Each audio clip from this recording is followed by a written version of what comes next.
Jacob had learned that his son Joseph was still alive in Egypt. He offered sacrifices to God, and God spoke to him, telling him not to be afraid to go down to Egypt. So Jacob, also called Israel, set out for Egypt with all his family, about 70 people altogether. They travelled in the wagons that Joseph had given them. When they arrived in the land of Goshen, Joseph came and embraced his father, weeping on his neck. Joseph went and told Pharaoh that his family had arrived, and Pharaoh said they could settle in Goshen. The famine continued for several more years, and the Egyptians ran out of money to buy food from Joseph. Joseph let them pay with their animals instead, horses, sheep, cows, and donkeys. Then, when they ran out of animals, he let them pay with their land.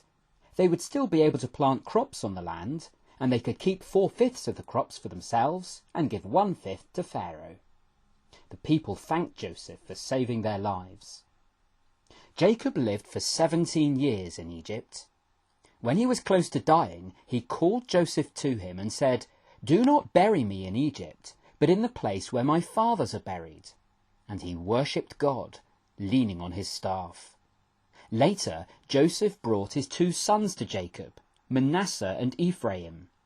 Jacob put his hands on their heads and blessed them. He said that Ephraim, the younger son, would be greater than Manasseh, and an enormous number of people would come from him. Then Jacob called all his sons together and blessed them all: Reuben, Simeon, Levi and Judah, Zebulun, Issachar, Dan and Gad, Asher, Naphtali, Joseph and Benjamin. He said a great ruler would come from Judah.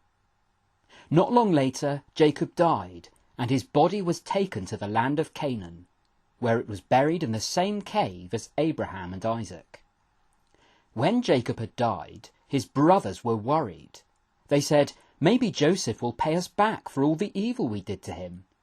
They asked Joseph to forgive them for what they had done, and Joseph did. He spoke kindly to them and said, "You meant evil against me, but God meant it for good." Many lives had been saved because Joseph had come to Egypt. Joseph lived for 110 years.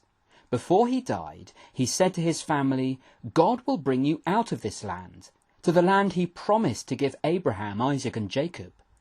And he asked them to carry up his bones and take them to that promised land. What does this story teach us? That God brings good out of evil.